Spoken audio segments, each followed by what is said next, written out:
bad. Whoa, I want you, baby. I want you so bad. Oh, you hear that tone, you hear that sound, you hear the grooving of the sounds. You already know that it is Tuesday afternoon. And we are live right here on Master Force Radio, ready for another Tuesday of uplifting and vibration and support. And I'm just excited today. Do you know that this is the fourth Tuesday? And the fourth Tuesday is always about what men say. Yes, yes, yes. And we have a wonderful conversation with one of my high school teachers. Oh, yes. And you're going to want to hear everything. However, before we start, you know that we have to listen to my girl, Mother Mecca. Because Mother Mecca, we have some stuff going on out here. What's going on, Mother Mecca? How you doing? I'm well. Hey, it's Mother Mecca. 115 coming with the cosmic weather. We got a lot going on. And before I get started with that, I always have to check on my peeps. As that mother figure, I hope you were getting some meditation, some nature going. I told you to go out to that water, help balance yourself. We got a lot coming up. We got seasons changing. We got so much going on. Now, I love doing my work. So I make sure that I meditate, I get out, I take my time and things like that just to make sure. And I love nature. So I constantly do that. It's like a whole little plan that I do just to make sure that I stay grounded. We're going to get right into it today because you know what? What? I am so happy that those Leos can stop Leoing. Okay, because they have been roaring, they have been in rare form, honey. I have been pampering them. I had a Leo that came in my office today, and I can tell that they are calming down. They are letting they letting the Virgo season come on in. So yesterday was the 22nd. So Yep. that started, the sun moved into Virgo. Now, Virgo, that's the sixth sign of the zodiac.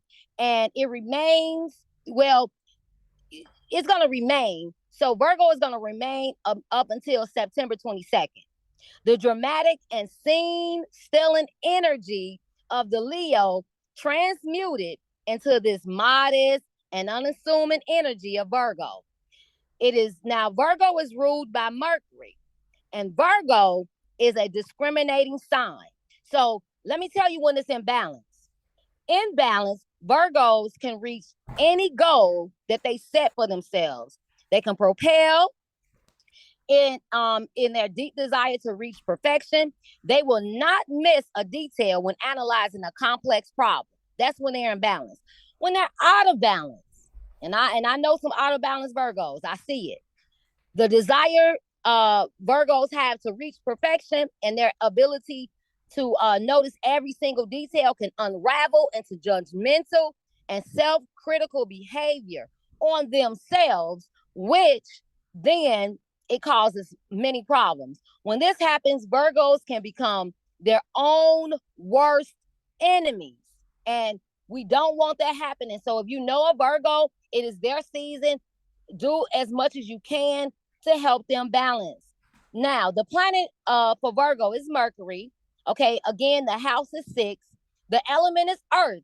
So to know that is to help them, get them outside in nature, have them stand with their feet in the ground. Even water can help them because water is on top of our earth. The modality is mutable, so that's why they change so much. It's all over the place. Okay, so with that also, to tell you more about the Virgo season and explain what it is,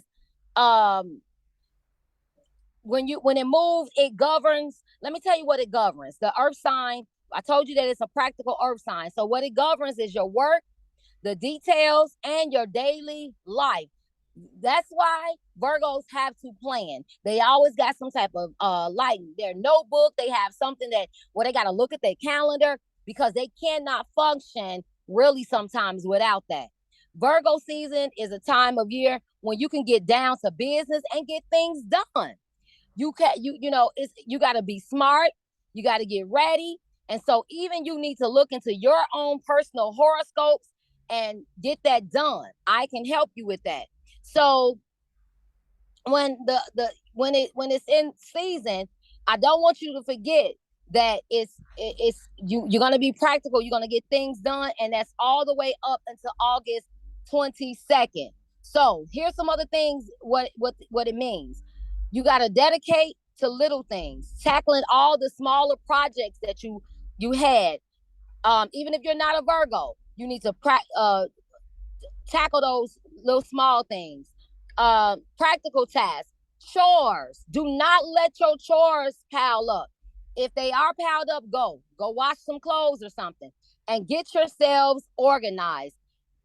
This energy can be all over the place sometimes. So that's what we have been. Remember, it was frenzy. It was no air going on. So this is the time where you can slow it down and organize, get focused, and shrink yourself down to a to-do list. Okay. Sometimes things can be challenging for us. And guess what?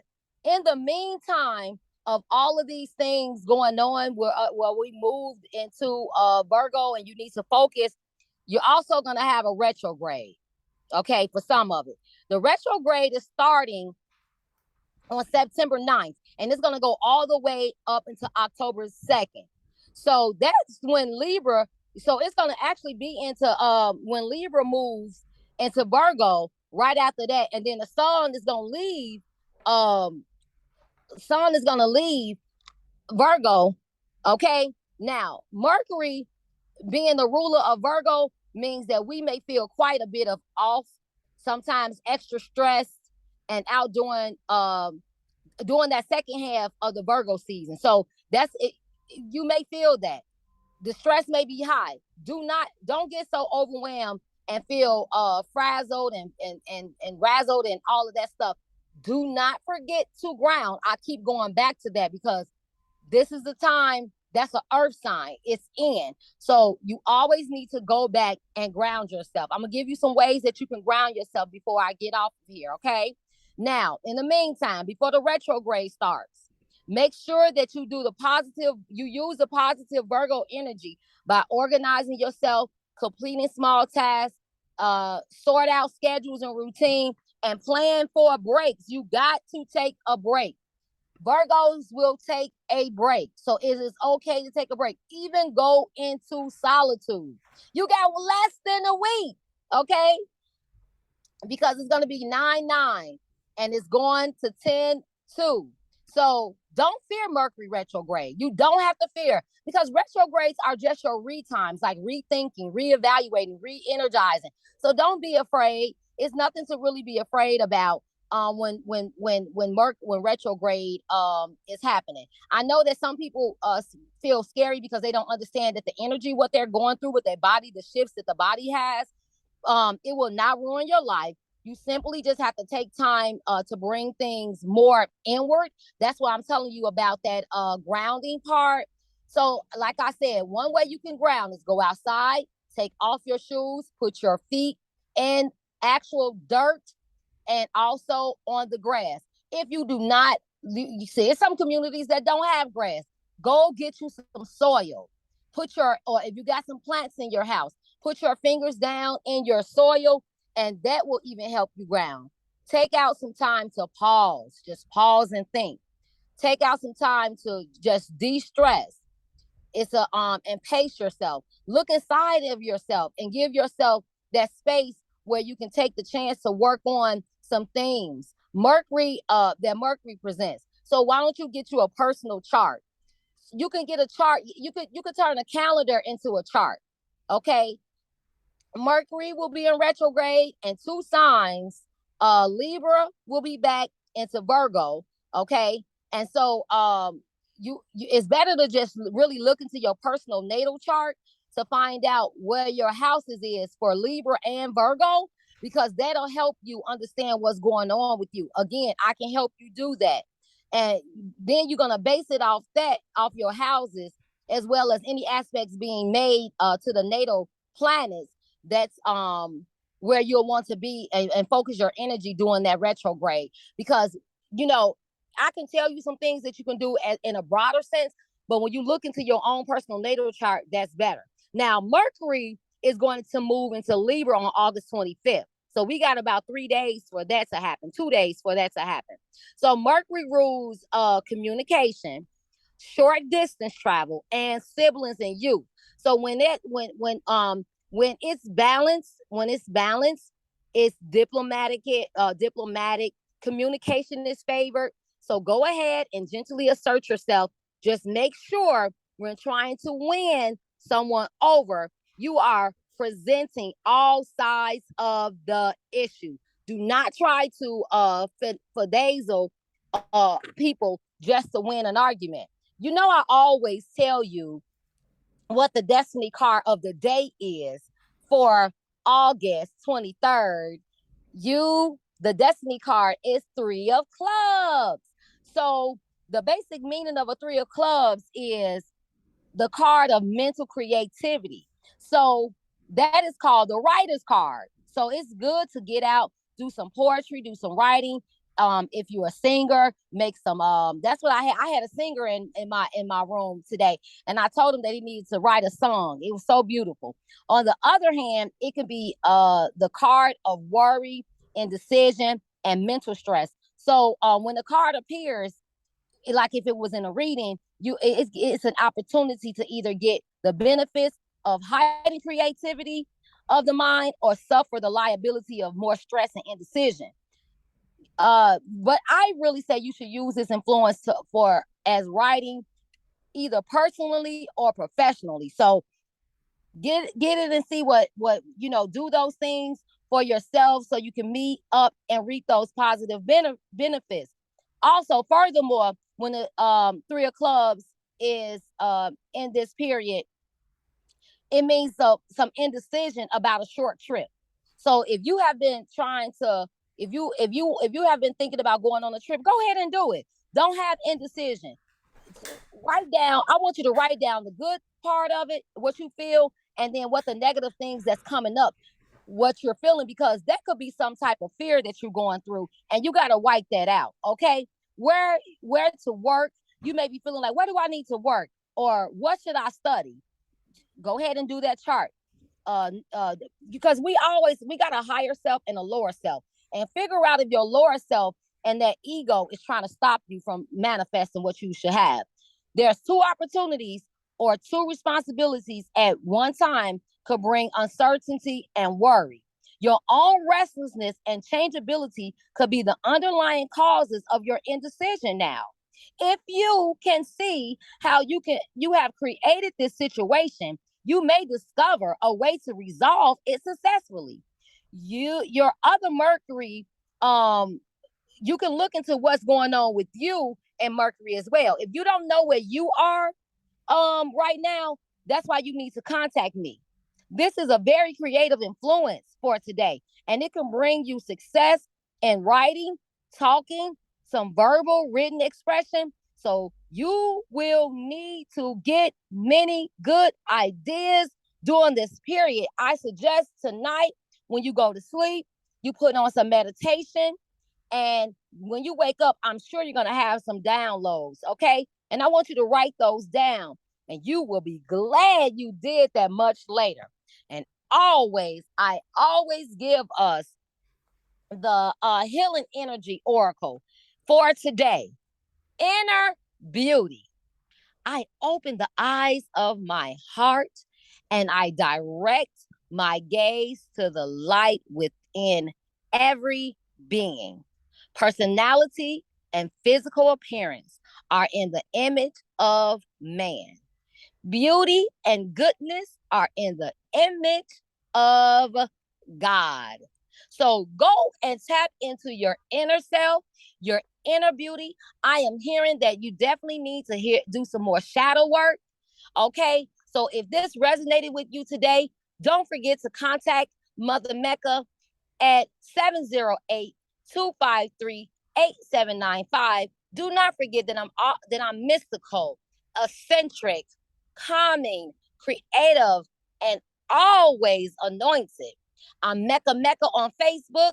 I'm Mother Mecca 115 on Instagram and TikTok. I'm picking up there. So come on, I need some more followers. I love you like no other. Back to you, Moot. Yes, girl. Oh my goodness, that's just so much going on. So that means that we're moving into the Mercury shadow next week. So we're about to get some real feedback. So thank you. Thank You're you. Thank welcome. you. Have a great and beautiful day. All right. Yes, indeed. Mother Mecca always gets us ready, boy. I'm telling you, I hope you're listening because we really want you to know yourself and to understand yourself from the cosmic alignment. All right? All right, so this is Fourth Tuesday, and I do not want to delay this conversation. It is August 23rd, 2022, and we are talking to my high school teacher. And here's the thing, he didn't teach me directly, but he worked at the school and he was very much involved with all of the students, many of the students. But you're going to hear why he is one of those special people for me. And I bet everybody in the high school probably has a story. But I want you to hear from me about my story from Mr. Baker. Mr. Baker, you out there? Can you hear me? You need to unmute yourself so we can have a conversation. Now, for those of you that don't know, I went to DuSable High School in Chicago, okay? And I graduated in 1976. How about that? Yes, it's been a while. Mr. Baker, did you unmute yourself? Yes. There you go. Hey, Mr. Baker. Hey, Rita, how you doing? I am wonderful. I know it is so hard for me to not call you Mr. Baker, so please allow me that. Listen, you do whatever you do. I was sitting there with a smile on my face listening to Mother Mecca, Oh, yeah. and the thing she said, how that was one thing about myself, how I've always lived by the lake. Yeah. On, and it was just something about that I had to walk to the lake. And even when I go on vacation, I got to have a condo right on the ocean front. Come It's on. just about me and water. I used to be a lifeguard when I was younger, much younger naturally. Um, and then I'm married to a Virgo, so it was interesting listening to her. Oh, that's wonderful. Okay. That's wonderful. So, I have a lot of conversation that I want to have with you, but before Yes. we start, I want you to just kind of, tell people who you are, where you live now, what your current occupation is, and then we'll get into the other stuff. But I want people to get an idea of who you are before we start the conversation and the questioning. Is that okay? That's great. Hello, listening audience. My name is Jeff Baker. I live now in right outside Atlanta in a small town called Mableton. I've been here in Atlanta area now over around 35 years. Prior to then, I lived in Dallas and, of course, growing up in Chicago. Um, I taught school. I went from when I had Rita at DuSable. I was a history teacher, and when I came out, history was my minor in college. And then I went to my major field, which was PE. I became a PE teacher and a coach. But ultimately, it was my desire to be the best I could for kids who grew Mm-hmm. up in the same conditions I did. I grew up in the project in Ida B. Well. I've seen the ups and downs growing in that environment. I went to Wendell Phillips High School, graduated from Wendell Phillips, and then after DuSable, I eventually ended up teaching at Wendell Phillips as a PE teacher. Um, so I'm looking forward for this conversation with Rita, and I'm really privileged. It's an honor that she asked me to talk to her audience today, and I'm happy about it. And this is just one of those rewards you get as a former teacher that I see it happen to me over and over and over. Most of my former students, their ages run from 35 to 65. Okay. Uh, and I hear him say, Mr. Baker or Coach Baker, thank you. I appreciate what you said. I remember when you did this. I remember when you said that. I remember this. And now I see the rewards of it. And because one thing I know about young people, you can't lie to them. They know if you really care. You can't fool them. Well, you know If what it, I with my I want to go ahead and tell people my story about you please do. because I don't ever remember. I may have told you before, but if you recall my senior year of high school, I Yes. fell through the bleachers at a football game. You remember that? Yes. At Gately Stadium. Now, Yes. I It gave actually me had a sleep. conversation with Luther. I'm going to send you that recording. Because the same day that I fell through the bleacher, Luther was tackled and was put in the hospital too. So we ended up doing a stint of time in the hospital together. Mm-hmm.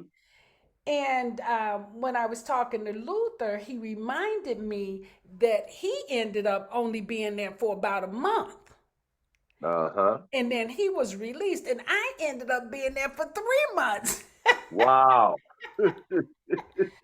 So, I'm laying up in this bed, Mr. Baker, for 3 months. At some point, I do remember willing myself to die. I remember thinking, like, I can't do this, and the doctors weren't hopeful. And every time they got ready to do surgery, it was something going on with my lungs, so they couldn't give me anesthesia. So it was always these things that delayed them from putting a rod in my Mm-hmm. femur bone. Now I know that was all God, right? Yeah. Yes. But then I'm crying because I want to get out of this hospital. I mean, my whole senior year. And Mr. Baker, you came in that hospital room on a Friday. You said, "Hey, Rita," you said, I brought you some reading materials. And you bought me Uh-huh. 7 black magazines. I never forget it because I didn't even know we had 7 black magazines. But you bought me all these magazines that had black folks on the cover. And then you brought me the book, The Power of Your Subconscious Mind. Whoa. What? You And know you what? I said, still got it. yeah, you still have it? Mr. Baker, you said to me, Rita, I know this book is deep, but if you read it, I think it can make a difference for you. Do you remember that? Wow.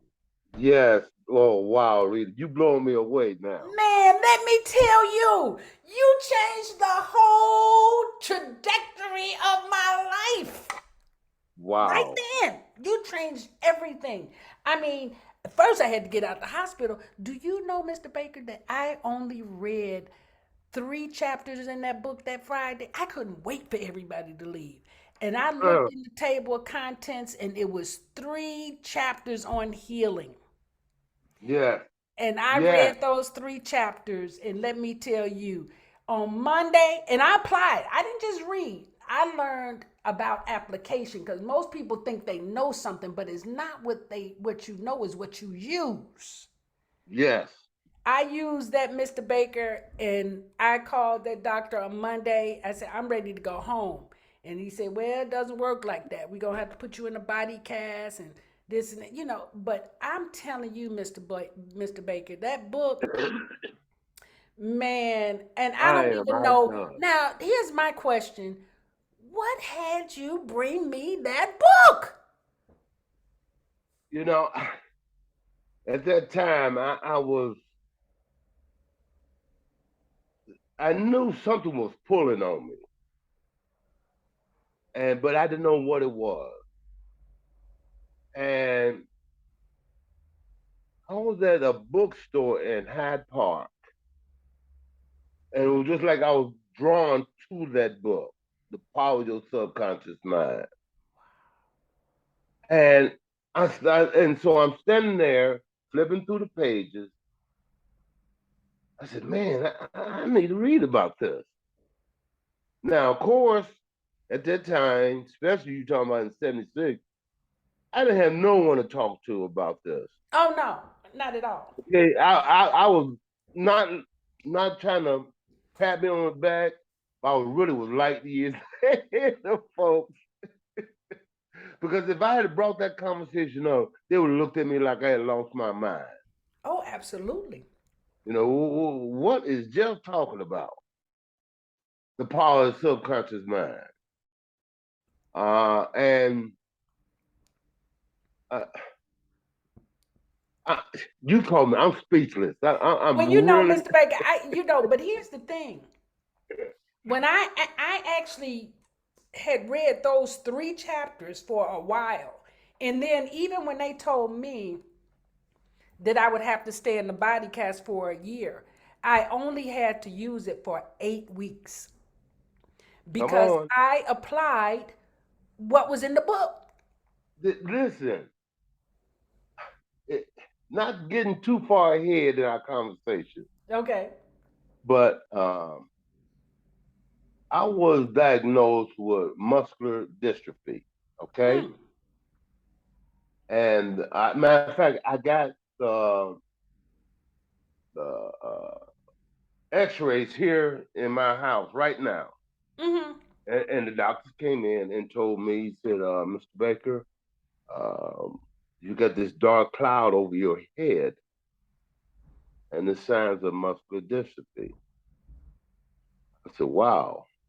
So later on that evening, I was admitted because I was having these headaches. Um, I was. They sent a priest up to my room, Uh-uh. and I stopped him at the door. I said, "No," I said, "I appreciate you, but I'm gonna handle this." And I went through my pity party, going, "Why me?" Such and such. I Yep. put those principles into action as I laid in that bed with my eyes closed. I'll never forget it. Matter like I said, I got the X-rays here in the house to remind me if I ever go through another tough thing, which I have. But anyway, um, they came back that morning and they said, "Well, let's take one more set of X-rays." And they came back to Mr. Baker. "We can explain, but your head is completely clear." Wow. And I walked Okay. out of there. Wow. Walked out of there. Oh, now see, I Mr. got the X-rays Baker. right here in the house. No, but you know what? Here's what the beauty of that book is, and why I said it changed everything. Because after I got straight and I used the information because I was still able to graduate with my class. Mm-hmm. And I was still able to go to college that fall. Okay. But it was all because of this book. I was like, okay, now all I have to do is direct the energy, Yes. direct my focus. But I started thinking like this, Mr. Baker. I say, why aren't they teaching us this in school? But you know something? Isn't it ironic that I think it's the Urban League? They use that term, a mind is a terrible thing to They used waste. to use that, but you see, they stopped using it now because they've been Yeah. dumbing everybody down. Mm-hmm. Exactly. Yes. Because to me, the power of your subconscious mind. Now I based my issues and the things that I learned. I created Master Force. Mm-hmm. My all of my curriculum. I've written over 35 pieces of curriculum for the school, and it's an online school. But because it's like when you know how the brain works, when you know how the mind works, when you know that you can influence your own outcomes, That's you right. you take responsibility, don't you, Mr. Baker? Yes. Yeah. Hey, I'm telling you, you're right. With me, it's no debate. Cause say I know it works. Yeah. I know that there's the power there, Well, and yes. in a lot of cases, a person's not willing to strip themselves of tradition. All right, and I'm talking about traditional way of thinking. Yeah. You And know, that's in what other words, happened, isn't it? We get caught up in culture and tradition and yes, sell out our own missions, don't we? yep, yes, we do. I believe it. Yeah. And as a matter of fact, I was just telling one of my former students. This was 2 weeks ago. He was taking this test to be a aviation mechanic. And he said, "Yeah, coach, I got to study." And I said, "Yeah, I know it." I said, "But what do you want to do?" He said, "This is what I want to do, coach." I said, "Well, son, you got to see it before you see it." Yep. He said, "Huh?" I said, "Listen to what I said. You got to see it before you see it. Then you will see it. You want to see yourself working as an aviation mechanic, then you got to see yourself how you gonna feel after you pass that test. Come on. You got to see yourself how happy you're going to be." And I'd be doggone. He just sent me a message. Yeah, Mr. Baker, Coach Baker, I passed. I said, "I know it." I know it. And you know that is so, you know what is so interesting? It's so simple, isn't it? That people miss it. Yes. They want it to be hard. We like to tell our Yes. hard stories, don't we? I had to struggle. I had to work. Man, you know. Yeah. Close your eyes and see it. You got that's how it comes to you. Man, let me tell you. I I I probably mention your name at least once a week. Because you know, now here's the thing. You weren't my personal teacher. You know what I'm Right. saying? You Mm-hmm. know, it was three of you that hung out. You, uh, Miss Idris Adams and Miss Sharon Yeah. Day. Yep. Right. Of the Booster Club. You all formed a booster club, and you literally brought us in. I remember Miss Leggett. I used to sit out. I don't know if you knew this, but I did not want to go to DuSable because I felt like I was better than that. And forgive me, Uh-huh. Panthers, because now I know. But my sister had the opportunity to go to Lindblom, so I thought I'm just as smart. She taught me Yeah. everything she knew, so I was like, why didn't I go to Lindblom? But what it was is my family really was not paying attention, you know, to what was going on with me. But Miss Leggett came outside while I was sitting on the porch watching them shoot dice, and she said, "Hey, come in here. We're forming a booster club." And I was like, "Well, what's that?" She said, "Well, come see." And that's what got me to going to school. Yes. I would come and sit on the front porch all day. I didn't go to a class because I'm telling you, I was like, I already know this stuff. I'm Mm-hmm. My arrogance was deep. Yeah. And Yeah. that, but you guys, the energy that you gave us, the attention you gave us, the direction, you showed me what real leadership looks like. And I'll Wow. never forget that. It, it, I thank you for that so much. But the three of us, excuse me, we were committed to Yep. it for the same cause. It wasn't no egos. Mm-mm. Okay, it was all about building you all up, making offering something different that we know wasn't going on in other schools, especially in communities like we serve. That's right. All right, and but we looked at you all as precious jewels, but we hate, with jewels you got to go into the earth and pull them out, Man. and we had to Oh, pull it out. We knew it was in you all, but we had to do the work to get it out of you in our own way. No, and we you didn't have did no that. guidelines, Yep. A, B, C, and well, did you need to know? No, no. It was just we were just whatever we said that was necessary or things we need to do. We would sit down and talk. Hey, what did you think the kids might like to experience? This, that, and so uh, even from time to time when I talk to some of the former students, your classmates from DuSable, they still mention the Booster Club. The And, Booster Club, you all had award ceremonies. You knew that the students needed acknowledgement. They needed appreciation. yeah, They needed structure.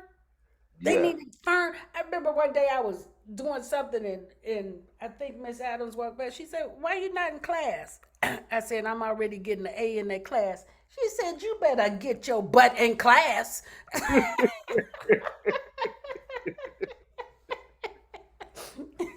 Yeah, You know, yes, that kind of thing. Like, I don't care yeah. if you get the A, get your butt in class. That's right. Exactly. And uh, I'm sure the three of us basically doing the same thing, or you did it, was doing the same thing until we all three of us left the teaching profession. Because it was just in us Yeah. individually to Well, do well, that. it was interesting because I'm gonna tell you, I'm of the mindset, and because of the book you brought me, I consider myself a Rita, metaphysician. you have made my day on that one. I'm all into metaphysics. You understand me? Yes.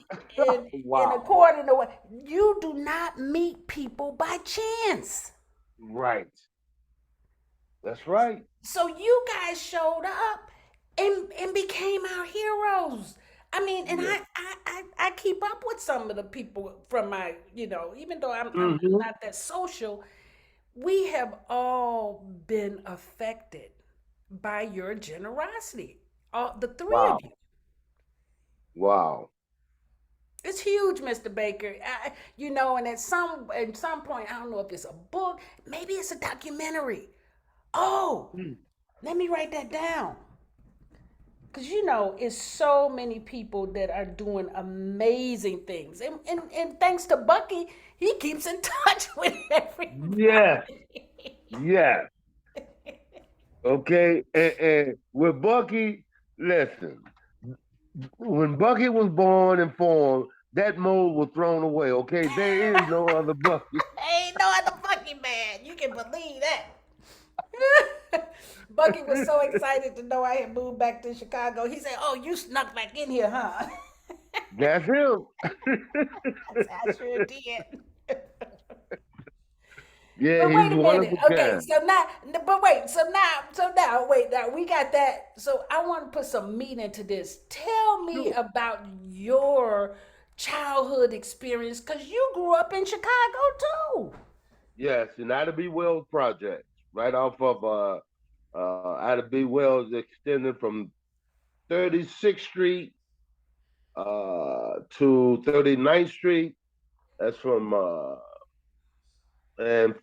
Cottage Grove East to it used to be South Park, but Martin Luther King West. Okay.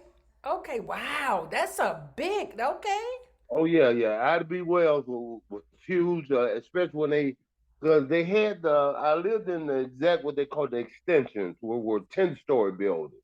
Now Mm-hmm. majority of Ida B. Wells was 3-story, 4-story in some places. Some was only 2-story. Okay. And so we uh, were able to. Because matter of fact, it was by the lake. I'll never forget when we first moved in there in 1953. I could see the lakefront. Wow. All right, and so uh, growing up with hardworking parents, my dad uh, worked 5.5 days a week. Never took a sick day. Never took a vacation. One time he took a vacation, uh, but they weren't uh, highly educated people, but they had a work ethic. Mm-hmm. And I remember we was the only one in the extension. That was 10 buildings. Each had 7 floors on each one. How many apartments? I think 15 apartments on each floor. Whoa.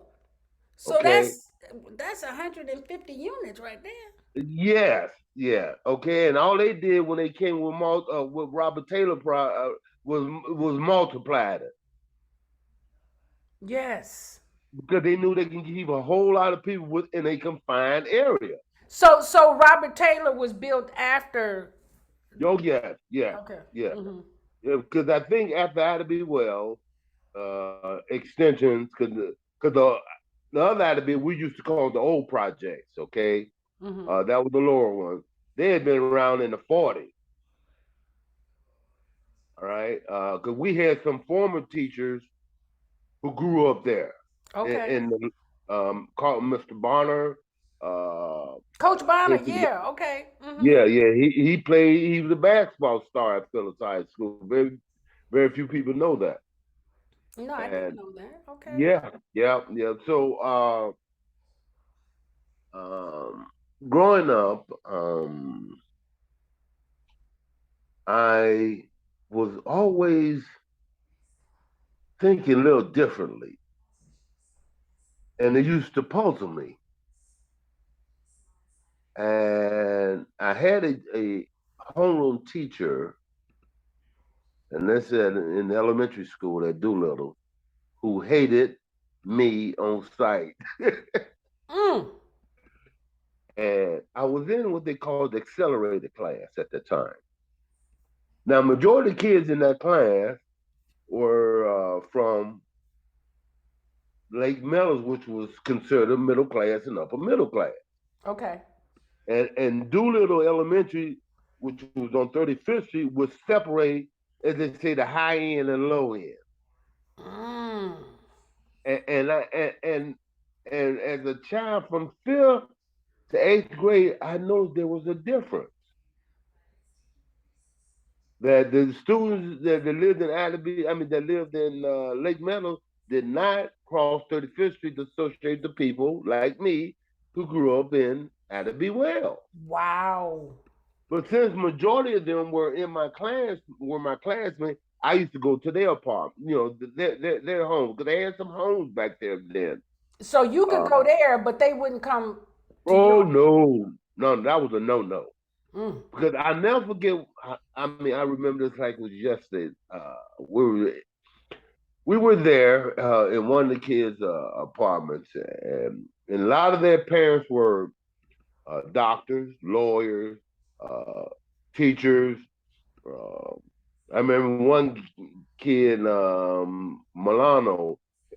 He's the first interracial kid I had ever met, and they had a bear rug with the bear's head. That thing just blew me away. I had never seen nothing like that. I remember those.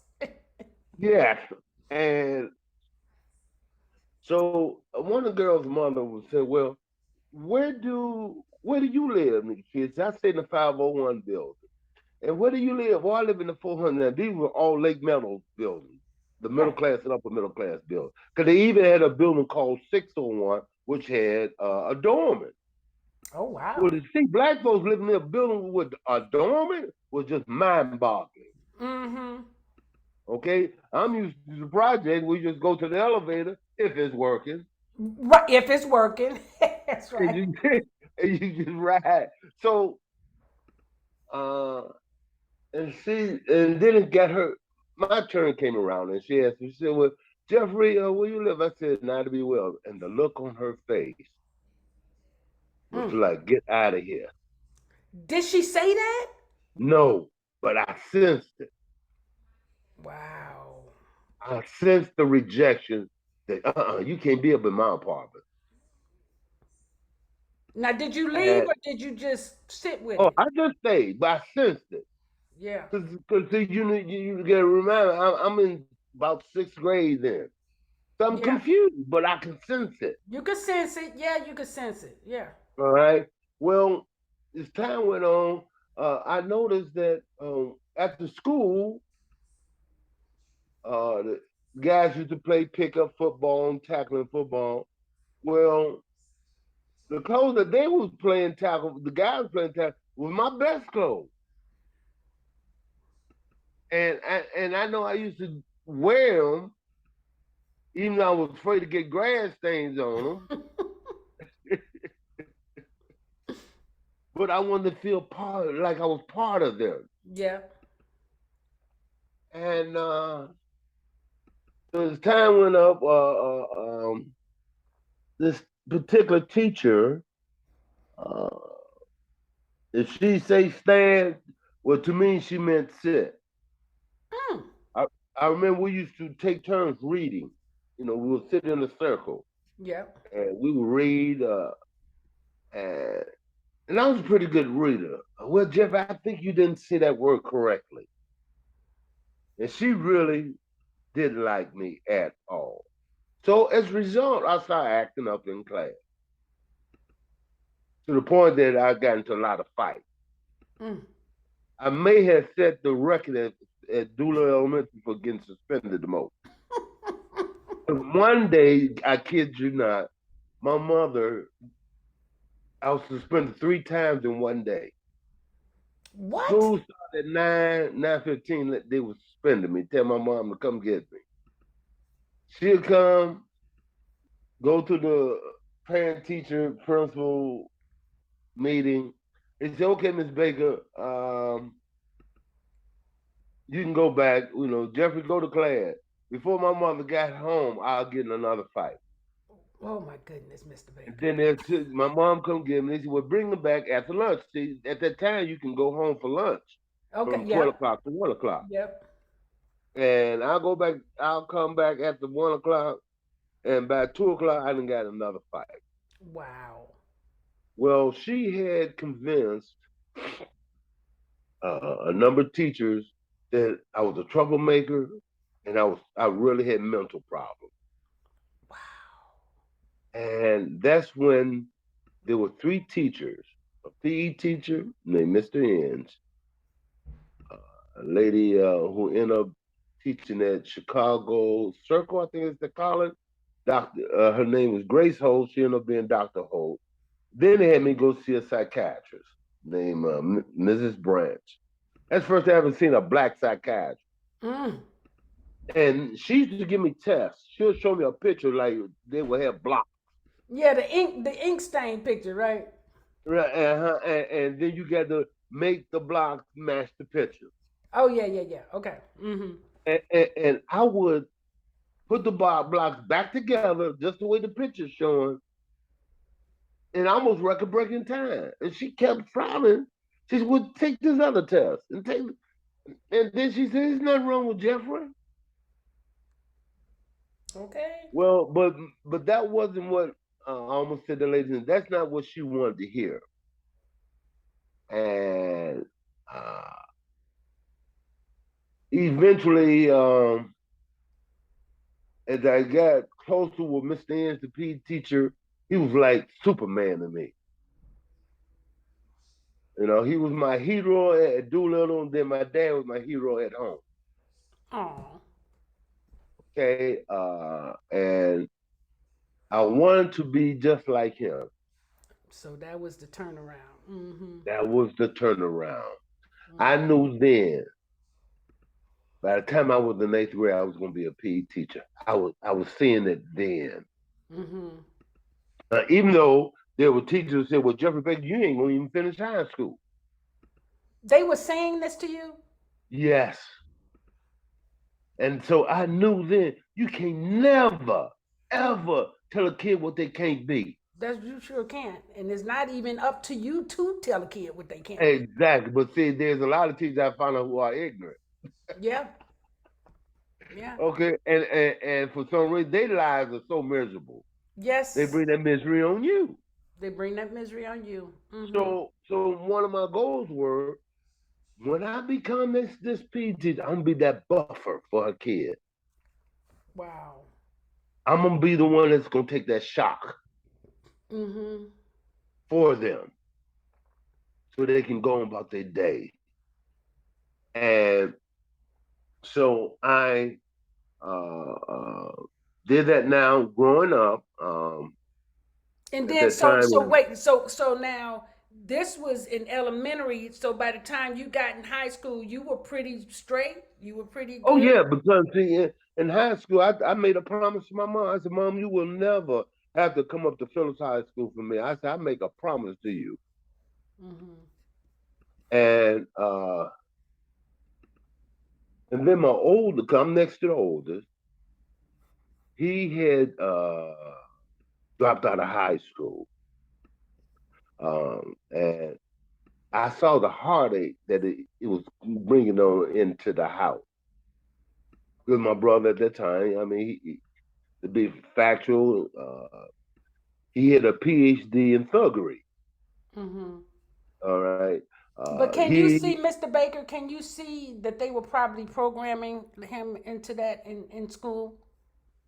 and that's the most positive thing about my brother here was of high intellect. Mm-hmm. He used to win with his other friend who retired as a police chief. Um, they used to win the science fair every year. Yeah. All right. My brother was an electronic genius, to be honest Wow. with Wow. you. Okay. And just, but it didn't interest him. Yeah. All right. My Mm-hmm. father used to drop him off at Dunbar. He went to Dunbar. Well, Mm-hmm. when my dad going to work, he's going down uh, the street. He could see through the river. Me and my brother going out the other door. Because they didn't know how to teach. I'm telling you, Mr. Baker. Right, right. School, Mm. school was not important. Now, my brother, they used to have these books back then called Popular Mechanics. Yeah, I remember Popular Mechanics. My Mm-hmm. brother used to have volumes of it. They Wow. used to be, I mean, I remember one time he had like 10 rows of books, 15 high. He Mm-hmm. had read them all. Mm-hmm. Okay. Then he was an avid reader, but school was not his thing. He just didn't feel school was a challenge for him. Mm-hmm. All right. Well, I so he was known as a game banger. Right. Okay.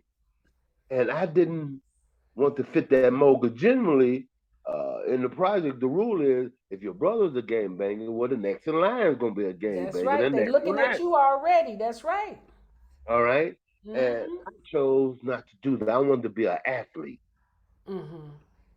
Okay. I didn't want my parents to be uh, not happy with what I'm doing with my Mm-hmm. lifestyle. Mm-hmm. So I again gravitated to guys who were athletes.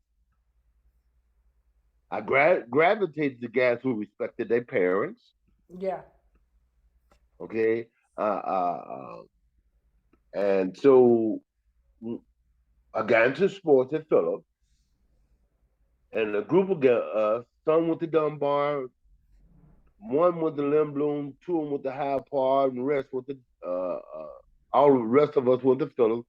We started a dance club, a social club called the Royal Steppers. And we used to rent halls for dances.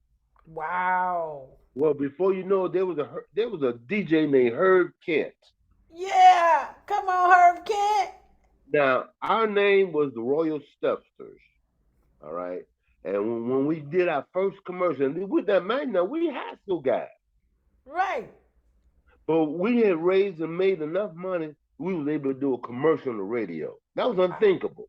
That was unthinkable. Come on.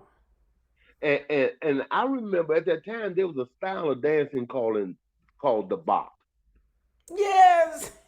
Okay, well Herb Kent said we had rented this hall called on 79th and Halsted, the Sun, I think Sunbeam Room, and he said that he mentioned that our club was getting this dance, and he said you'll be stepping with the Royal Steppers, or Oh, come on out and step with the Royal Steppers. And people started when they started instead of saying they were bobbing, they said they were stepping.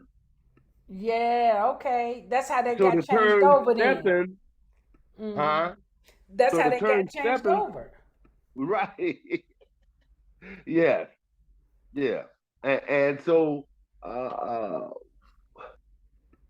eventually we was making so much money. Now, and this is 1966, that we got greedy. We started putting guys out for nothing because we're Out of looking the at the club or pot. out of the club? Yes.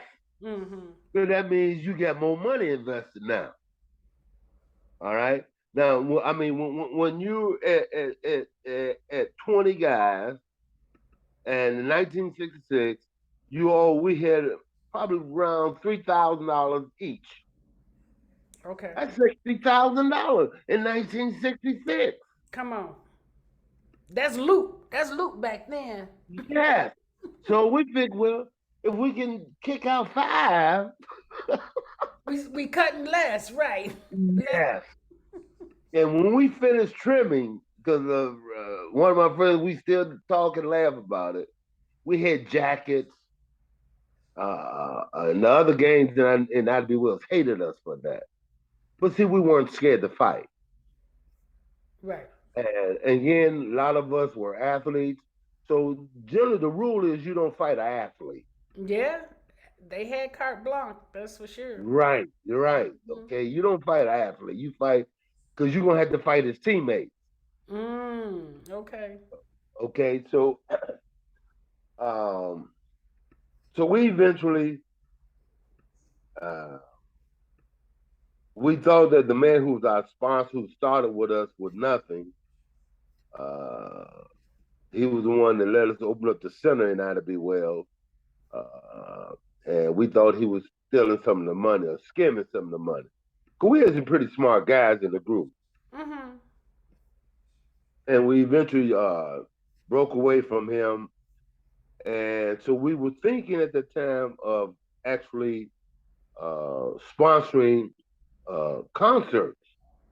I mean, Wow. with real Motown acts. Wow. We're teenagers thinking like that. Yes, I'm loving this. All right, and but because of that greed, we broke up, and we're gonna try to restart the Royal Stepsters. But guys, after we broke up, heck, we they was buying cars. I think we broke up was I think we got between I remember around $7,000. There was 10 of us left, Mm. 7,000 each, and guys wanted to buy them cars. Right? You could buy a So nice car with $7,000 now. oh yeah, and we were buying them. Okay, and so after everybody graduated um, from high school, then we went our separate ways. Some guys got married. Some went into the military. Mm-hmm. I went away to college because see, back again I used to lay in the bed and dream about going to college. Yes. I mean, I used to see myself in a dormitory, Yep. and well, I didn't take the athletic scholarship that was offered because it was at a predominantly white school, Mm. and I knew I wasn't gonna fit. Mm-hmm. All right, so I'm working a job.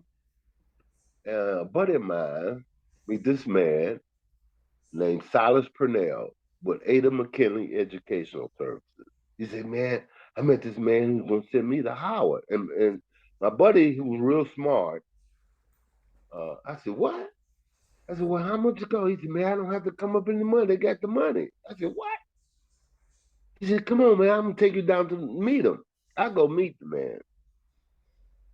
And Mr. Purnell looked at me and said, where you want to go to school? How far you want to get away from Chicago?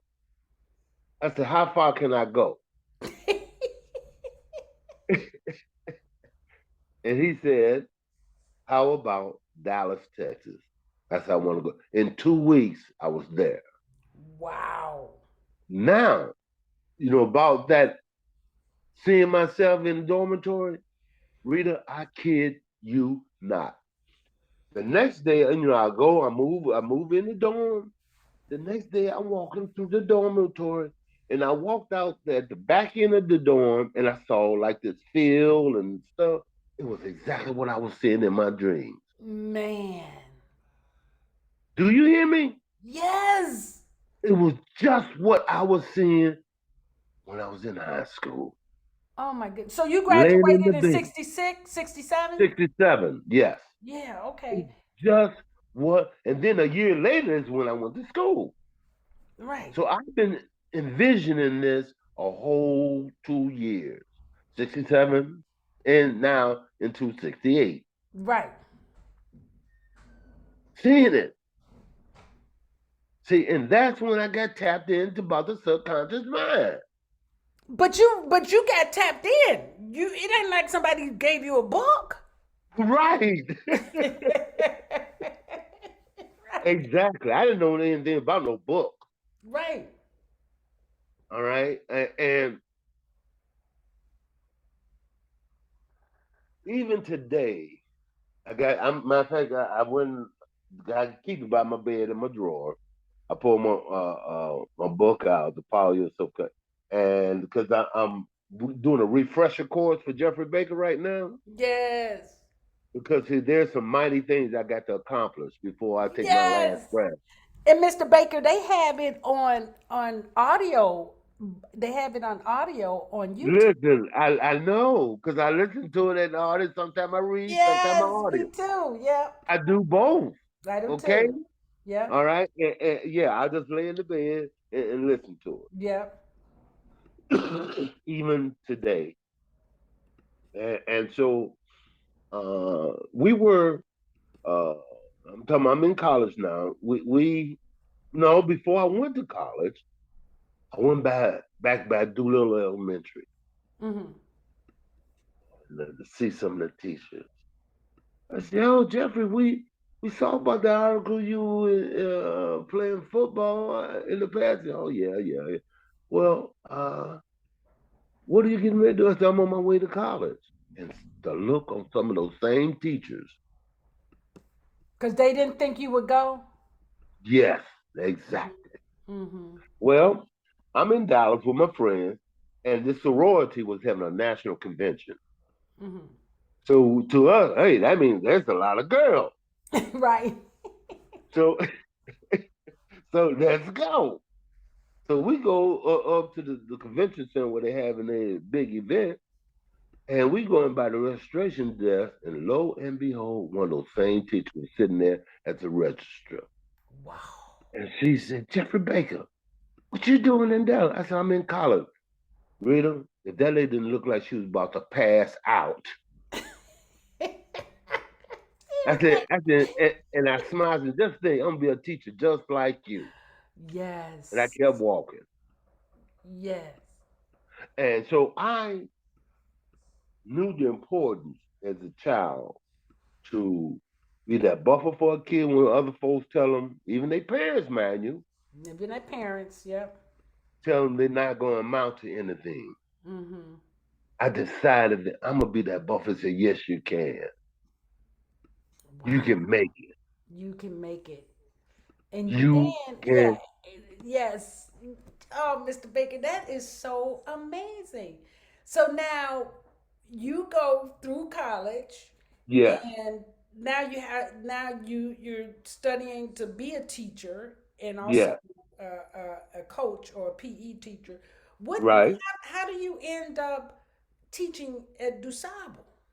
Okay. Well, Mr. Barnett Phillips, his brother taught at DuSable. Okay, Coach Okay, Bonner's his brother. brother was Bob Bonner. Okay. Okay, and at that time, the Bonner brothers were heavyweights in Chicago public education. It was like six of them. What? Yeah, all PE teachers. Six Bonners? Yes, Deep. matter of fact, Ebony Magazine wrote an article about it Wow. back in the day. Mm-hmm. Okay, so they had so much influence. It was just all it was just a phone call. You had one at Hirsch, you had one at Parker High School, which eventually became Robertson. You had one at Harlem, the other one at DuSable, then Carl at Phillips. Wow.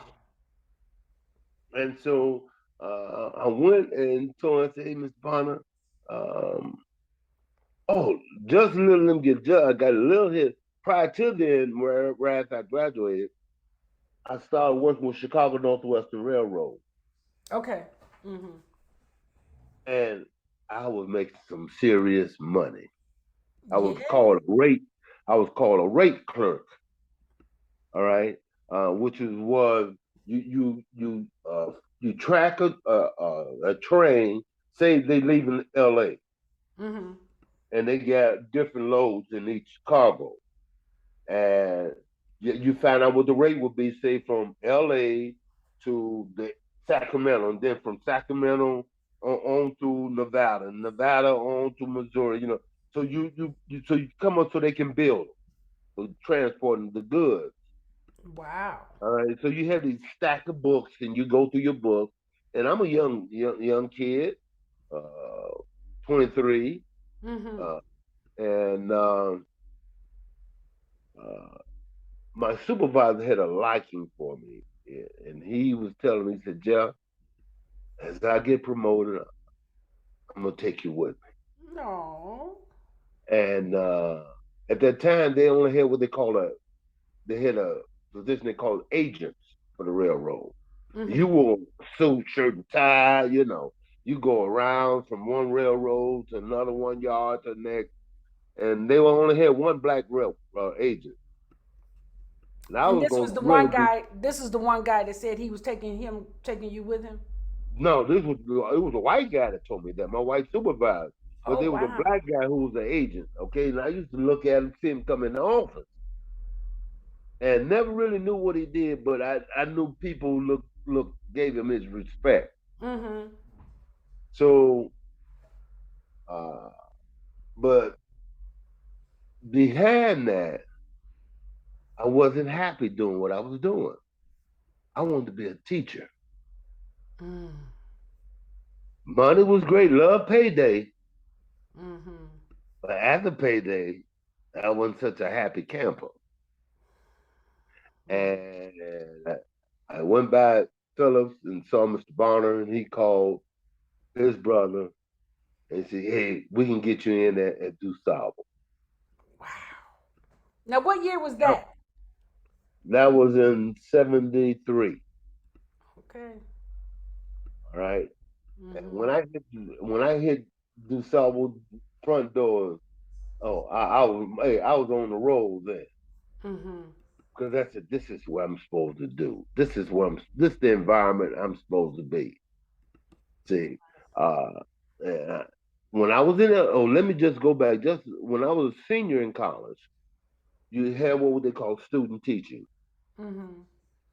and you do 6 weeks in high school, 6 weeks in middle school, and they ask, well, Joe, and you pick the school you basically want to go work at or teach at. Well, I told the dean. He said, "Well, Jeffrey, what do you want?" I want to go to the worst high school in Dallas." Mm. He said, "What?" Right. Right. I said, "That's where I want to go." He said, "Well, we got two rough ones." I said, "Well, where are they?" And he told me. I said, "Well, the one I picked was on the south side of Dallas, because Mm-hmm. our school was deep south on the south side. So my college, that is." So I went there to Lincoln High School, and I'm telling you, I loved every moment. Wow. Now, during high school, I mean, during my college career, every summer I worked with Chicago Youth Center, Mm-hmm. and I used to be what they call a youth worker. Well, I worked with the gangs, the disciple gangs out of Cabrini Green. Wow. Now, I remember my mom used to be so scared of me going, and I loved every moment. Okay, and now with that, of course, I had challenges as far as my position, but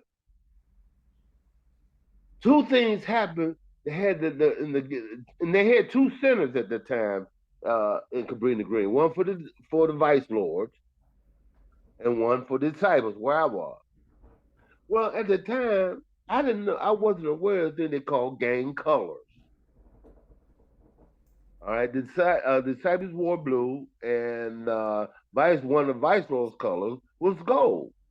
Oh You got wow. me so far? Okay. So, huh? I said I didn't know that. Yeah, yeah, yeah. The colors were blue, basically, and the vice ones were gold. Well, it's the summertime, naturally. Well, this particular day, not knowing, I got on a gold T-shirt and blue shorts. Right. Then I happened to go to work without my glasses on. I didn't notice that I went out for my lunch. I didn't notice I was sitting in this field that nobody walked over. It was like a no man's land. Huh. Well, and you can hear some like gunshots, but you get accustomed to that, right? Right. Well, I see the group of people outside of my center. I thought they were waving at me, Mm-hmm. but because I had my glasses on, that's what I thought. But it was actually telling me to get off the field. So I turned way back. I Wow. mean, my church's chicken, Okay.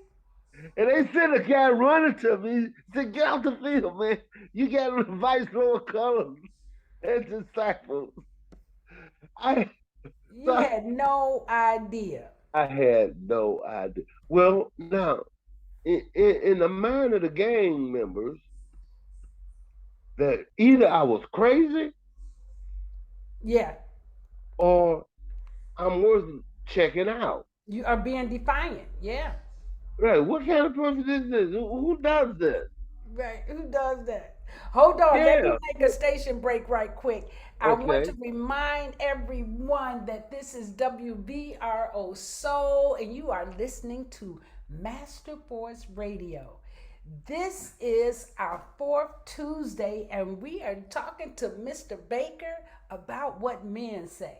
And what's exciting about this is that Mr. Baker was my high school teacher back in the 70s. All right. So we getting some good tea here today. All right. Listen here. So go ahead, Mr. Baker. Continue. So um, they had a dance one night at the center, and one of the kids, we brought food. You know, we people donate food to different stores, and one of the kids got sick Mm, because first of all, he was living in a vacant apartment, so all he was accustomed to was junk. So mm, when he ate some real food, it made him ill.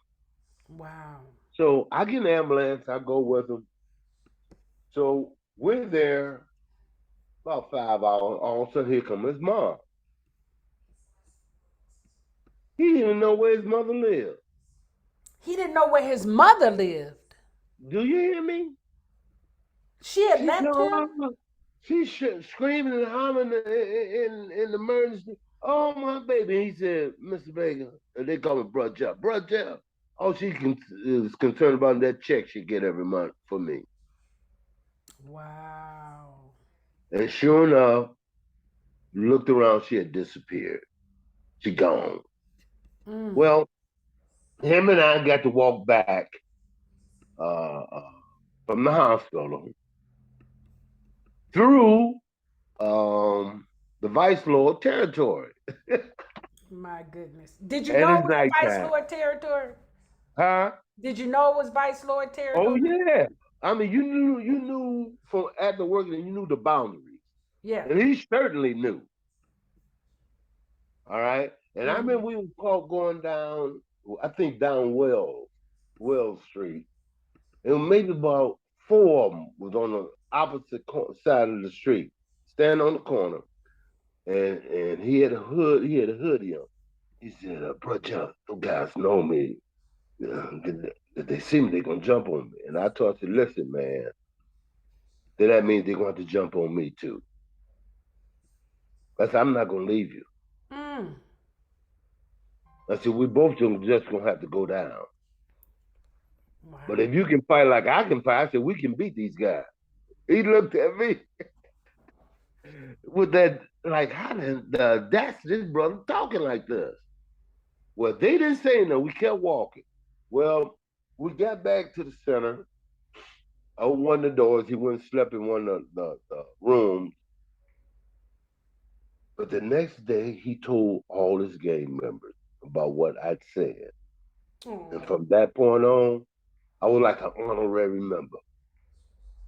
Oh, so Well, Jeff, how that you means you doing, had a man? How whole you group of doing? people looking out for you too. Mm-hmm. Yeah. So eventually, my supervisor and I got in a big argument one day, and he terminated me. Mm.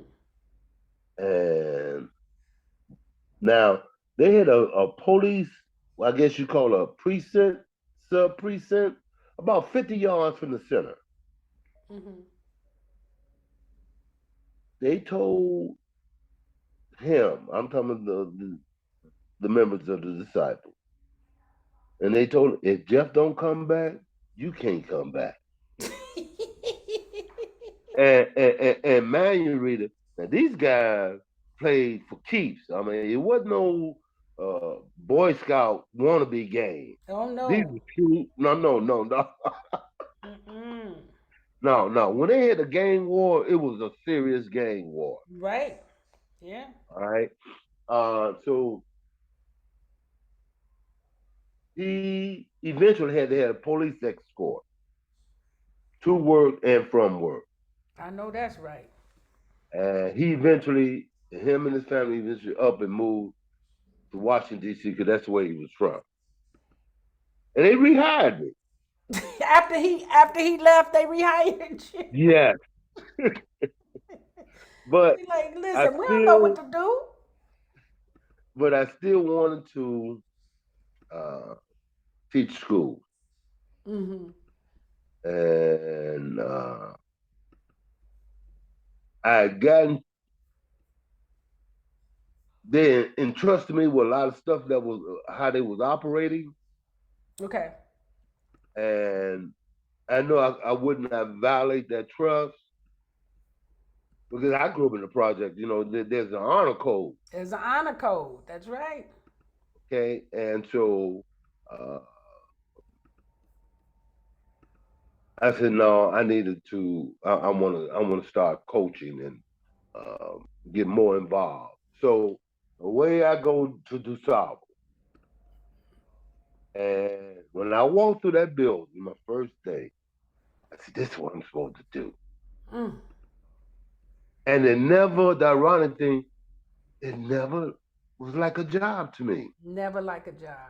Oh no. Mm-hmm. I couldn't wait till the sun came up the next day to Wow. think of stuff I could say in the classroom that will make somebody smile. Mm-hmm. Because see, when you're in the classroom and you're facing the students, you can tell those, well, at least I could, let me put it like for better word, the students who are having rough times at home in their Yes. personal lives. Yeah. So I will try to do, what can I say today to make them smile? At Mm-hmm. least, and eventually get them to laugh. Yeah. Then that's when I was talking to Miss Adams and Miss Leggett. Yeah. Okay, I said, we got some great kids here. I said, but we got to bring them out of this mold that at their end. I said, they're just existing. And you know what? I remember, Mr. Baker, you particularly Black History Month, you used to do a special program, right? And so Yeah. most of us could be go through your class during that 15 days if we wanted to get specific. You remember that? Yeah, and now you let them know when you send it. See, back then, for the list, New Orleans, they DuSable was on a 45-15 program. Right. You was in school for 45 days, then you out for 15 school days. Right. And so that's what Rita is referring to about those 15 days. Mhm. Yeah, yep. Uh, and then see, I was at you, even though I could be out on vacation, but I was since it was never a job, I was making extra money being in those 15 days. Yep. You sure were. Yeah. That's how they did it. Yeah, so Mhm. we I love the interaction, and what I realized that all they wanted was somebody to say, "Hey, I'm alive. That's it. I'm To be important." seen. Yeah, that's Mhm. it.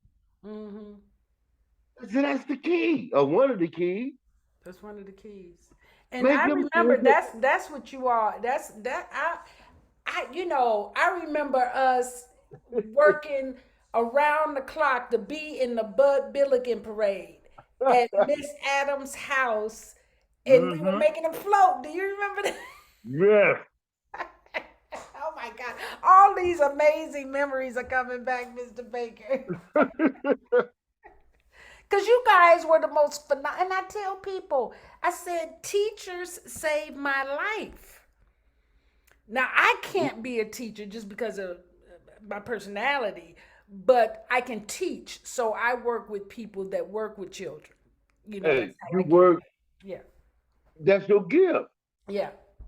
That's See, what I that's your as they say, that's your lane. do. Mm-hmm. All right. Uh, and someone had to fulfill it. That's you. Man. But I tell you, when I think that the gift, and you were pointing this for yourself, the gift that you had came from the love. You love your people. Yes. And that's what people don't understand. You can't do anything for anybody if you call yourself helping them, just raising them up. No, you gotta love them. Yes. No doubt. Giving your help is not like help. It really is like, Right. we in this Mm-hmm. together. Yes. I got as I consider my last group. I still say my kids. These guys. These are my football players. They're in their 30s, and they say, and all. I mean, the last thing they'll tell me, "Hey, coach, I love you, man." Yeah. I said, "Son, I love you too." And to the point, and with these different years, because there was a time I stopped teaching, and that's that I went through that what I consider a traumatic experience when I got bumped at DuSable. Now, And when they did that at DuSable because of dealing with I think that was racism, Mr. Baker. But of course, okay, yeah, okay, because I didn't know if they were using that term back then. right. Well, see that's how they fudge on the numbers. Oh, Okay, and now the principal could have kept me there because I had 2 more weeks to be certified as a full-time teacher. I was considered at that time full-time substitute because the PE test hadn't come up yet, or the history test to mm-hmm. be certified, tested and certified.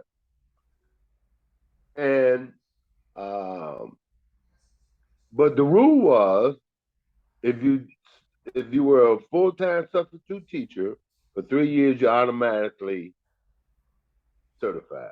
Here I am 2 weeks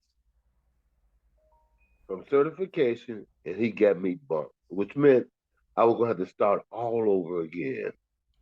That's crazy. I was so hurt I was so infuriated. Mm. I was so mad to the point I went back down in the projects and got some real thugs. Wait, Mr. Bacon, was that your first reaction to everything? Let me go get somebody and beat this. Yes, I love it. okay, because I got people. yes, I got people and people who were just because if I need them, they would do it. Because see, a lot of times I'll be walking to the and guys will be really happy for me. Man, but man, you're a teacher, man. We so proud of you, bro. Hey, Hmm. man, anybody giving you any problems, man? I said, no, man, I'm good. All right, man, because you need us. You know where to find. Yeah, yeah, Okay, and then the legacy that my older brother left. See, so that's Baker's brother. yeah. So for 3 days, we would wait out on the corner of this building and wait for him to come up in the parking lot. And they will say, well, what do you want us to do to him? I said, man, just mess him up. Don't kill him now. Just, Put a hurt on them. yeah, put a hurt on him. But he was with this other teacher who was in our department. And for some reason, she was riding with him. So y'all So couldn't catch him alone. right.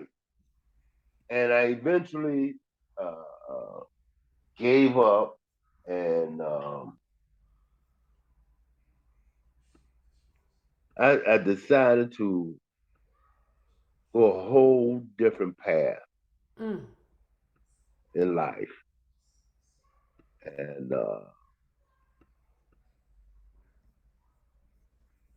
I made another turn and I was living a whole different lifestyle. Now, is that what had you leave? Did you leave Chicago at that time? No, I will go. Yeah, yes, and no. Yeah, matter of fact, I ended up having two houses, one in Chicago and one in Dallas. Okay. And I unknowingly, not looking for it. I mean, I can say it now because I'm not doing these things. I end up being involved in a cartel. Oh wow. Yeah, sometimes some of my longtime friends tell me I need to write my life story. Okay, well we putting that down. I'm here for you. I can help you with that. they, and but that drive and that anger was so deep inside me. I said, I'm gonna prove I'll never. In my exact word, I'll remember. I said, I'll never work for a white man again in my life. Mm, mm. I said, I ain't gonna let him ever do this to me again. Now, mind you, my wife was pregnant, Okay. And you need so it right. Mm-hmm. right. And lo and behold, a guy that I went to college with told me what he can get, and it's all on credit. And it was so much I could get. You like And that's right up my alley. yeah, I said, what? All these people I know. And I came up with an idea. I said, well, I know I don't want to be no street salesman. Mm-hmm. How do I do a leapfrog over everybody? I said, I know what I'll do. I'm gonna underbid the market. Mm. And within 4 months, I went from a Volkswagen to a brand new Lincoln Continental. Wow. And I was able to pay bills off so quick that I fell in love with it. Mm-hmm. Okay. And as time went by, that's all I thought I was gonna do. I had sold out emotionally to it. And that was actually probably just a healing phase.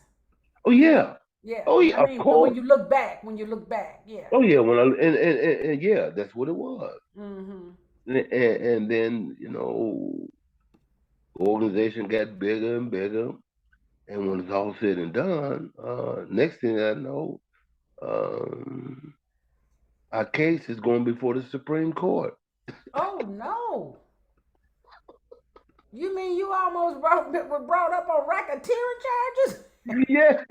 Oh no, Mr. Baker. And, but that's when I started noticing there's a God out here. Yeah. Because there's no way I should have gotten out of it. And you did. Yes, it was like my steps was being ordered. Mm. Okay, first, move back to Chicago. Second, get your job. Right. Get real. Right. Yeah, get real. Mm-hmm. So my thing, well, what I'm gonna do? I'm going back to my first love, teaching. Mm. Did you still know people in the business at that Of time? course. Mm-hmm. Okay. Um, and when it came for the sentencing, I had a great pretrial officer, and he just told the judge, "There's nothing's going to be gained by Mr. Baker being incarcerated. Mm. He's never been in trouble. He's never been arrested. Mm-hmm. It's just he got caught with a whole lot of stuff." Mm-hmm. Right. Mm-hmm. And Wrong place at the wrong time, kind of stuff. yeah, and Mm-hmm. I got probation, Wow. and it did bring strain between me and some of the guys because some of the guys had to go away. And so the rumor was that I was snitching, Mm. Which was not the truth. which was not the truth. Mm-mm. But on that level that I was on, you had to have a certain type of mentality Yeah. to Yeah. survive. Okay. Okay. Because I knew if a person stuck me up for the money that I had on me or in my house, they would kill me. So I had to Mm. get a killer's mentality. Yes, I was sir. a nice guy, Mm. but I will kill you Yeah. at that time. And so I flew back down to Dallas and confronted some of them. What? And I said, let me tell you guys, I said, if I hear you talking about, I said, you know you're lying. But if I hear about it again, I said, I'm going to do you. And I got back, got back in the car, went back to the airport and flew back to Chicago. Because, see, Yeah, I you knew just about write loyalty. you just writing a screenplay after a screen. Okay. And so I uh, moved to Georgia and started teaching. But I always knew, or always was concerned that if I ever, first of all, I'd said I had never been convicted of a felony. Mm-hmm. And especially after we lost the case in the Supreme Court. Now, you don't go to the Supreme Court unless you deal on something big. Right. And for a group of all blacks and some Mexicans, that was unthinkable back then. Wow. Cause I remember when the agency, I don't believe these niggas got that kind of nerve. That was it. I know, right? What do they think they supposed to be doing? Yeah. Wow. So I started back teaching and coaching, but I always had that fear in the back of my mind. Well, I remember when in the state of Florida, they found out teachers were molesting students. Oh yeah. And then that's when they said, well, we need to start fingerprinting teachers. Oh wow. Okay. So I knew my days were numbered Oh, because of the charge. because now they're requiring teachers to be fingerprinted. Yeah, but and then they'll know that you were arrested before. Yes. Mm-hmm. And so sure enough, I went down, got fingerprinted, and, and I mean, I'm doing them a great uh, job at the school I went to, low end school. When I took over their football team, they had not won a game in 7 years. What? I remember one of the parents came to me and she said, "Are you the new coach?" I said, "Yes, ma'am." She said, "Well, I'll be glad if you all just scored a touchdown." I said, "What have I stepped into?" A touchdown. You okay? But Oh what my I God. did, what I did, Rita, every day I told guys, "Hey guys, you're winners." Yes. I said, "It's just us against the county." Mm, And I tell them, they really don't think you can do it. mm, Now, are you gonna make them a lie, or you gonna let them continue to believe that lie? mm-hmm, I said, but to you, to me, hey, you're the best I've ever seen. mm, mm-hmm. Lo and behold, that first year we made it to the semifinal. We were in the paper. Wow. Who is this team? Who is this going to change this program around? Right. And the principal basically gave me the run of the school Mm, because I included discipline, the days of the game. I went and me and the other coach went to the Goodwill. We bought ties. Some of these kids didn't even own ties. You had to wear a tie, shirt and a tie with your yeah. jersey on the day of the game. Yeah. And they would walk around so feeling so good about Yeah. themselves. Pride. They had a sense of pride. Yes. Yes. And I remember I would tell my coach in the morning, I come in the cafeteria and they speak, "Hey coach," and I go sit at the table. I always joked with them. I always love the signifiers. They say, "Oh, Jones," and just and get them to laugh Mm-hmm. because because again, I don't know what they went through the night before, Yes, Mr. Baker. and Yes. we got a game to play that afternoon. Mm-hmm. Got to So I light don't it want to up. what.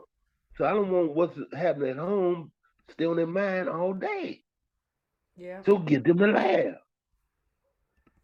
And I would tell the other coach, I say, "Hey man, see the guy's expression?" I said, "Boy, we're gonna whip some butt today." And sure enough, we start steamrolling teams. Wow. And that group of guys still call me, telling me thank you. And I said, fellas, let me tell you something. I was just being me. Mm-hmm. Now, all I'm asking in return, you do that for your own kids or somebody else's kid. Be somebody's hero. Be somebody's hero. And you know and I know that I got this former character from again you and Miss Leggett and Miss Adams. You guys weren't looking for applause. You weren't walking around popping your chest and No, look at no, what we doing. no. Mm-mm. And it's really is like you said. This is what I love to do. Right. Like I said, it never was a job. It never was a job. Okay. And Well, people didn't experience it like, oh, I hate being here, or this is a chore. right. And I Or, saw and I met a lot of teachers like that. yeah. They hated being there. They hated the kids. They say negative stuff to them. And Mm, again, I was that buffer. right. And I had teachers say, "Oh, you just trying to be their daddy." Yes, I am. Now what? Okay. "Oh, Coach Baker, you something else." I said, "Yes, I am. Now what?" Wow. so so eventually they called me in and told me they found out that they uh, convicted of a felony. Mm-hmm. I said, "Yeah." I said, "But I've been here. I've been teaching 16 years. All I got is superior rating." And the guy said he talked to me like I was the scum of the earth.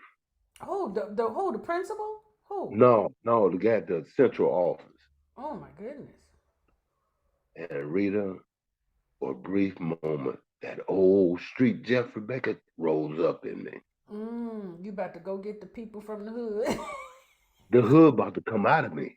Okay, okay. I told him, "You don't know who you talking to, sir." Ooh.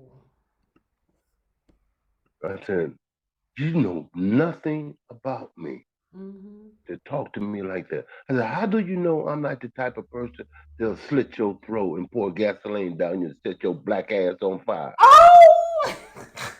You, The ooh. look on his face. Yeah.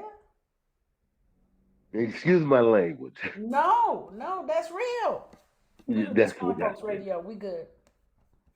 And so I met a guy, but I met a guy who's a super chemist. And I was trying to sell this product that was it was really a multi-level product. Mm-hmm. And I'm up there in the street trying to sell it to a guy. It was a waterless car wash. And Okay. the man said, I know a man got a better product. I said, yeah, where? Where is he? He said, you stand in front of this place. No name on the building. I go in. And I showed the guy what I had, and the guy started laughing at me. Older white guy, Mm-hmm. but brilliant. He said, you ain't making no money. He said, that's multi-level. He said, now let me ask you something. Do you want to make your live 15 to 30%, or would you like to make a 100 to 200% profit? I said, Mm. okay, Lord. He said, well, you need to try my product out. Well, I started selling it. And I'm Okay. doing pretty good street hustling. Yep. Well, as time went on, I didn't know Howard, that's his first name, was ill, getting ill. And he came to me. He said, Jeff, I got trifling kids. He said, you the only one that called me on Christmas and wished me a happy birthday. Hmm. You're the only one that you said you gave me a shirt for Father's Day. I said, yeah. He said, listen, how would you like to get the formula? And he gave it to Wow. He gave you the formula? me. Yes. Now, what do I do? So I went, he told me where to go buy the chemicals. So I'm making this stuff in my basement. One of my buddies was calling me the mad scientist, right? I'm Right. making this, I'm making this car polish. And I'm going, and I said, wow. And everyone I showed it to bought from me. Wow. I don't care what brand they use. I had a better product. Mm-hmm. Mm-hmm. And uh, so from that point on, my wife was a principal at elementary school. Mm-hmm. And she told me a guy. She said, "There's a guy who's over the janitors in the county. I go see the guy. Yes. Introduced myself. And told him I was with this new black guy who had his own chemical company. But the guy told me, he said, listen, he said, you don't sound like you're from here. I said, no, I'm from Chicago. He said, oh, yeah. So he sits up in his chair. He said, what high school did you go to? I said, Phillips. And he bust out and started laughing. I said to myself, what's so funny about me going to Phillips? He dials his phone. He says, just sit down for a minute. And he calls one of my former teachers at Phillips. Said, man, guess who I got in my office? Jeffrey Baker. Oh, He was teaching, that was his first year teaching when I was a senior at okay. Phillips. He said, man, I remember you. He said, I remember your team, that football team. He said, you guys had a heck of a team. We talking. And he opened the door for me to start Oh selling man. the products to the schools. So I'm, Yes. so as as time going on, the black guy who had his own chemical company, him and I got closer and closer. Right. See, there's a thing that you can receive favor Yeah. when people just want to help you. Yeah. But see, really, that's one of your rewards because you help folks, not Yeah. one in return. That's right. You got to put enough of that out into the universe for it to come Yes, back to you. oh girl, you know you talking my Mm-hmm. talk. Yeah. All right. And so um, kept messing around, and Bill and I found out Bill got over 100 products. This all coming out of his head. Wow. The brother is a genius. That's his world. Yeah. And I didn't realize, he said, Jeff, you don't realize, he said, but you got a very unique formula. I eventually, first I was selling Bill's product. I didn't even tell him I had my own product because I was scared to give him the formula. Yeah. And after 5 years, I finally told him what I had. And he tried. He said, let me tell you something. He said, you got something very unique. And with that formula, I was able to, or Bill was able to make 3 other products. Wow. One product I made was a white board cleaner that they use in the classroom. Yes. It would take permanent markers off the board. And that was always happening, wasn't it? Yes, Mm-hmm. kids are writing with a permanent marker, or a teacher write accidentally with a permanent marker. Well, Right. I went to this big chemical company here in Atlanta and told them I had something that they didn't have. They told me Right. impossible. And I walked in there and they got 6 chemists with their lab coats on waiting on me. And they got 2 of their products. So we comparing side by side. And then I asked the head chemist, I said, you got a permanent marker? He said, hey, you can't put that on my board. I said, yeah, you gonna have to buy the board. I said, I tell you what, if my product could take a permanent marker off this board, would you give me a contract? Ah. Well, of course, pride jumps in. Of course.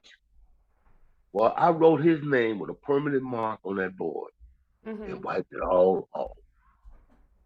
The look on their faces was, how in the world this man come off the street With to this beat product. everything we got? Wow. Did he So, buy the product? So he bought it? well, that's when I learned about corporate America. They'll lie to you in a heartbeat, look you right in your face. So, fortunately, my niece uh, was with she was a partner with one of the largest law firms in the southeast. They represented me. Mm-hmm. This is a multi-million-dollar chemical company. They big shots. Right. Whereas they go through, the lawyer calls me and tell me we got a problem. I said, what is it? We had like a 10-page non-disclosure form. He tell me like, go to page 4, look in the center. Well, they had one sentence after all that writing on those other pages that said, upon receiving the formula, if it remind them of another formula that they have uh, put it on the shelf, all bets off. So what the attorney told me, he said, well, Jeff, what they're going to do is get the phone and then say, oh, we already got this. So Wow. all negotiations ended until the guy called me. See, he wasn't supposed to call me anymore. Mm-hmm. But Mr. Baker, well, what you think about royalties? We got over 2,700 salesmen and blah, blah, blah, blah. I said, okay, well, what kind of percentage you talking about? He said, oh, we can work in the ballpark about 2%. No. I said, I said, listen, I said, I want generational wealth. Come on. He said, beg your pardon? I said, you heard me. Yep. I said, I'll sit on this stuff and let it rot first. Mm-hmm. If you think you're going to give me pennies. Now, That's right. if you can't come up with generational money, we don't talk. And I walked out. They Oh. never called me back, but Okay. I kept going because I knew I had something special. That's right. I knew in this formula I had something special. And I went back to Bill. That's the guy's name who I'm still with. I've been associated with Bill now 10 years. I Wow. went back, and it's funny how you can meet different people along your path that you'll see things you never did see That's initially. right. That's right. Mm-hmm. Okay. Um, That's when I started realizing, you know what? I'm talking to myself. Mm-hmm. I said, man, you're a visionary. Yes, You see what other people can't see. that's right. And if I mind is okay, let me backtrack just a little. Mm-hmm. When I was in college, I saw them building these apartments. I'm just riding by there, and I said, man, I don't know where it came from. Yeah, I do know, but I remember having this conversation with someone. Do they have peepholes? This Mm. I go, I don't see no peephole because this is 1970, Right, right? right. I went down to the pawn shop and bought me a drill. Mm-hmm. I went to the wholesale house and bought me peepholes. I made so much money putting in those people because I would wear my college T-shirt. I had my little drill on my hip, one hip, my broom on my other hip, my dustpan. I knock on the door and I said, "Excuse me, would you like a peephole?" Because they, yes, by all means. Oh, we'll knock on my neighbor's door, or they'll call their neighbor. We got a man putting in peephole. Mr. Baker, I have never heard of anybody putting in peepholes. Listen, Rita, it took me about 3 minutes to put in the peephole. Wow. Okay. Zip, I'm in there. Zip, I'm out. Put the peephole in there. Brush under the door, and I'm gone. I got my money. I'm going to the next apartment. That is amazing. And this is something you did by In yourself. So college, this was you as an entrepreneur early on. yeah, yes. That's amazing. So I start seeing things, and uh, so one day to where I am today, I was watching a show called The Quad. Mm-hmm. It was on BET, and it was reference to uh, um, it was about a HBCU, imaginary HBCU college, right? Mm-hmm. But two of the characters, one of them was a band director, and the other was a student in the band. She used to always get in trouble. Now I'm sitting in the house downstairs in the basement watching it. Mm-hmm. Uh, Pretty good script, so I was a pretty faithful watcher. And she got in trouble, and he told her, as a punishment, you had to polish all of the instruments. And I jumped out my chair like I got a bolt of lightning. And I never forget, I pointed at that television. I said at the top of my lungs, I see it. I saw my product played in instruments. Wow. So I look up, I look up, I said, man, I know about being a student of HBCU that they love bands. It's Yes. big, I mean, it's big competition. Yes. I look up HBCU band director. Lo and behold, they having their monthly uh, uh, event here in Atlanta. So I go down there.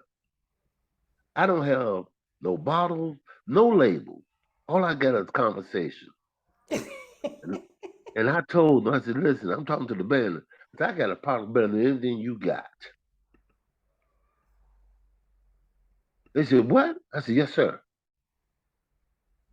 I said, matter of fact, I'm gonna bring you a sample tomorrow. How's about that? Can I get your name, your email address? What college do you attend? Your phone. Thank you. And I went from one to the other. I went Wow. back to the house, made up a batch. Now I still ain't tried it on no instrument, but I know what it will do to a surface. Right. You know it will work. Right. Yeah, I know I got something unique. See, that's what that stepping out on faith is. Yes, Because sir. I don't know if it would tarnish somebody or make somebody's instrument fade. Right, right, right, right. But you knew, yeah, you had faith in the product. That's for sure. Yeah. Yeah. And so I got me pieces of paper, wrote the name. I came up with this name. I said, okay, what am I name the product? Well, okay, this brass instruments for brass instruments. All right, I'll make the brass blaster. Wow. So I wrote the name Brass Blaster with my phone number on it. Mm-hmm.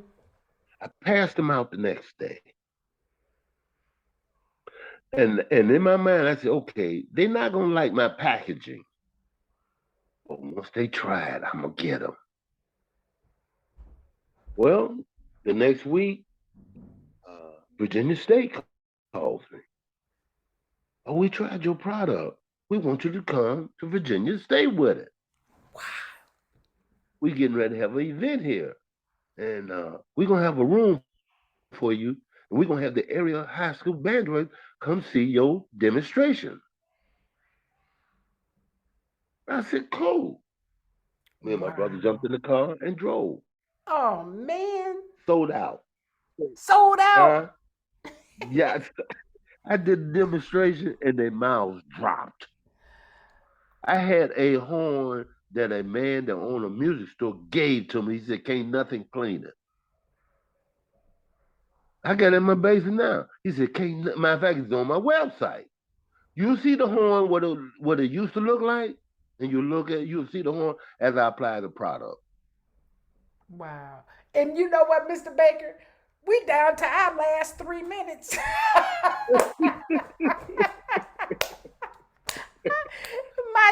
my timer just came up. I'm like, oh no. Yeah, well, that's where I am today with But wait a Brass. minute. So Mr. Baker, what is your website? Tell us your Okay, website. my website is www.brass, BRASS, blaster, BLASTER.com, brassblaster.com. Great Okay. shine in half the time. Man. Now, Mr. Baker, are you gonna be able to make it to the DuSable reunion this weekend? No, I told Bucky I couldn't make. Hey, boy, you don't. No, you don't. You know how he talk, right? Right. So you know how the conversation went. I told him that that I had just recovered from COVID, Yes. and I wanted to make sure I'm completely healed because that I got still got a lot of schools to go through, go see now because I'm Yes. in the busiest part Of of your season. That's right. yeah. So he said, "Man, you've been telling me this for the last 14 years. You're gonna come. You're gonna come. You don't come." And I said, "Buck, this is something I can't do." You No, know. and you don't have to sacrifice your health and well being, right? And I'm definitely going to post this to the website. I mean, to the DuSable, group, so that they can know, to listen in. If they miss it today, they can always go back and listen to it. So this is great, and I just want to thank you for making time to talk to me. And I'm gonna have you on again, Mr. Baker, because we still have a few questions that we didn't even get to. And then we need to talk about that book, because I'm telling you, I have a publishing company. I published about 7 books myself already. So Well, let me put it like this. Do you know, have you ever heard of Don King? absolutely. Okay. If I told you my story, your hair stand up like Don King. I bet it would. I bet it would. That's why I'm saying a documentary, maybe even you probably have a But few movies in there.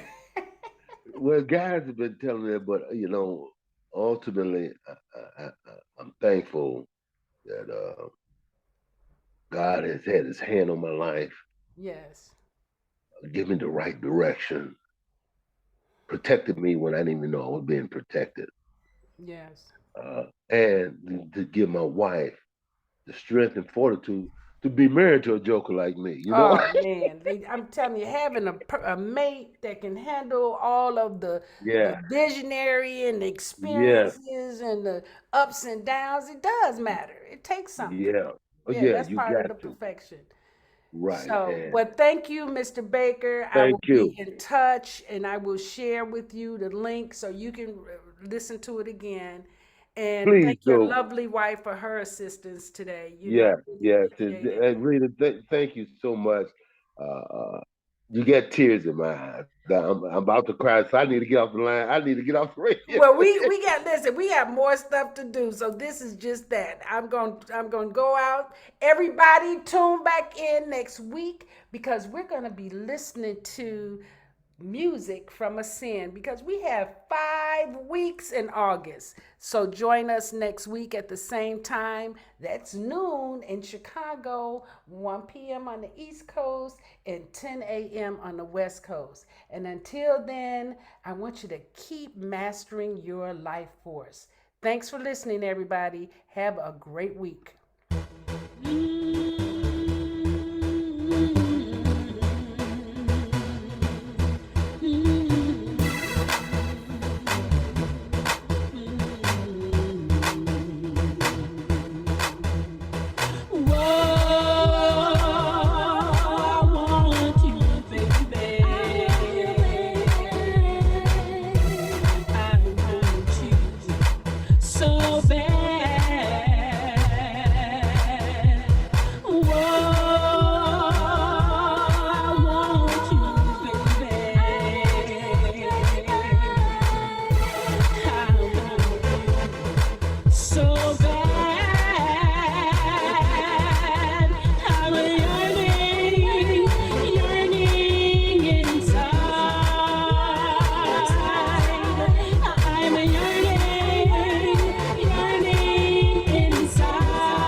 So bad.